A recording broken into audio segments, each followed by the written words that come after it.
እዛ በሰራንበት አጋጣሚ እናውቅ ነበር እንዴት እንደተጀመረ የቤስ ቴሌቪዥን ምን አይነት ዋጋ እንደከፈለ እንዴት በጥንካሬ እዚህ እንደደረሰ በብዙዎቻችን እናውቃለንና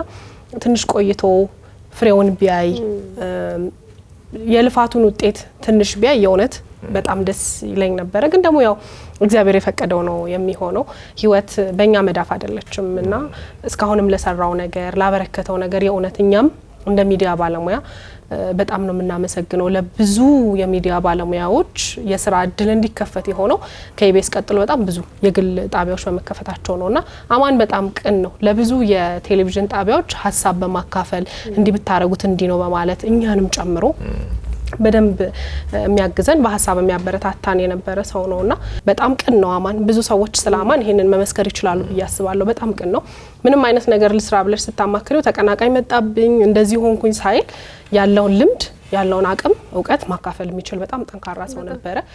እግዚአብሔር ለምን አይባልም እሱ የወደደውን አደረገ በህይወት በነበረበት ጊዜ ግን ትርጉም ያለው ህይወት ለብዙዎች መትረፍ የሚችል ህይወት ኖሯልና ከአማን የምንማረው እሱን ይመስለኛል ተኖረና ተሞት አይነት ህይወት ሳይሆን የሆነ አሻራ ጥለን ከዛ ደግሞ ለሀገርም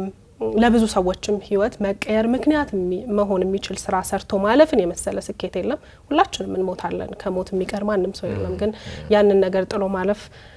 ትልቅ ነገር ነው ሞት መቼ እንደሚመጣ እናውቅም አይደል ተሸክመነው ነው የምንሄደውና ያንዳንዷን ቀን ነገ እንደማንኖር አድርገን ሰርተን አቅማችንን ለብዙዎች አካፍለን መሄድን የመሰለ ነገር የለምና የሀገራችን ሚዲያ ኢንዱስትሪ በጣም ትልቅ ሰው ነው ያጣው አማንን እግዚአብሔር ነፍሱን ከደጋጎች ጎን ያኖር